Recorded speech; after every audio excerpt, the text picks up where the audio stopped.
धर्म की आड़ में पाखंड करने वाले बाबाओं की कमी नहीं है। ये वो बाबा होते हैं जो धर्म का चोला पहनकर लोगों की आंखों में धूल झोंकते हैं, धर्म के नाम पर फर्जीवाड़ा करते हैं, लोगों को लूटते हैं, यहाँ तक कि इस हद तक गिर जाते हैं कि वे महिलाओं के साथ बलात्कार भी करते हैं। ऐसे फर्जी बाबाओं की लिस्ट अखिल भारतीय अखाड़ा परिषद की तरफ से बहुत पहले ही जारी कर दी गई है।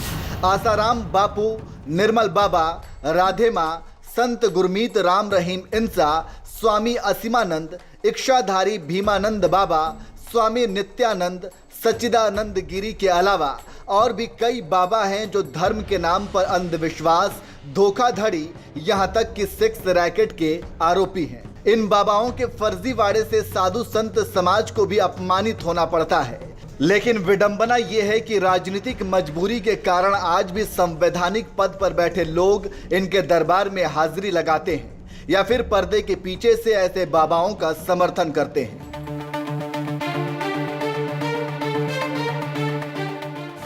आजकल बागेश्वर धाम के धीरेन्द्र शास्त्री मीडिया में सुर्खियां बटोर रहे हैं। वजह है उनका दिव्य दरबार, जहां लोग अपनी समस्याओं के साथ जाते हैं और धीरेन्द्र शास्त्री बिना उनके बताए उनकी सारी समस्याएं जान लेते हैं और ठीक भी कर देते हैं। अब ये चमत्कार है, दिव्य शक्ति है या फिर कोई कला, फिलहाल तो कुछ भी कहना मुश्किल है। ये एक जांच का विषय है। लेकिन एक और बाबा है जो आजकल सुर्खियों में छाया हुआ है। ये है डेरा सच्चा सौदा राम रहीम। वैसे आप तो राम रहीम के बारे में अच्छी तरह से जानते होंगे। ये जेल की हवा खा रहा है, लेकिन बीच बीच में पैरोल पर जेल से बाहर निकलता रहता है। फिलहाल राम रहीम पैरोल पर जेल से बाहर है और बाहर आते ही सुर्खियां बटोरना शुरू कर दिया है। राम रहीम की एक तस्वीर सोशल मीडिया पर काफी वायरल हो रही है, जिसमें वे तलवार से केक काट रहा है। दरअसल मौका था डेरे के दूसरे संत शाह सतनाम के जन्मदिन का। उसी को राम रहीम ने अपनी गद्दी सौंपी थी, जिनके जन्मदिन पर केक काटते हुए राम रहीम की तस्वीरें वायरल हो रही हैं।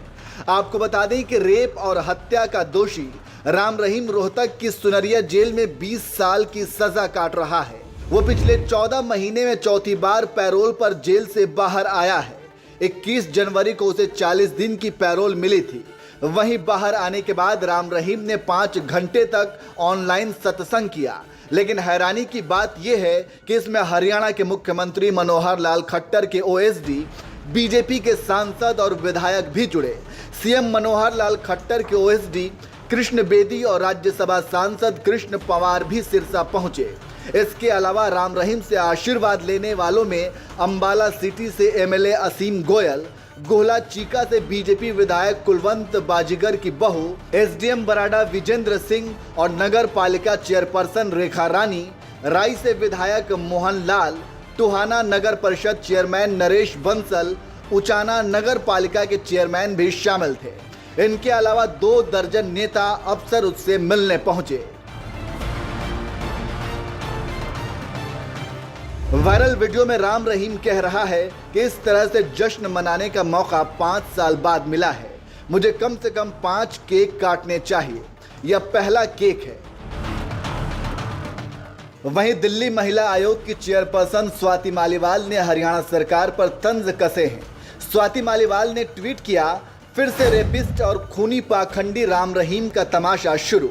हरियाणा सीएम के ओएसडी और राज्यसभा सांसद ने फर्जी बाबा के दरबार में हाजिरी लगाई। खट्टर साहब, सिर्फ बोलने से काम नहीं चलेगा कि आपका इससे कोई लेना देना नहीं।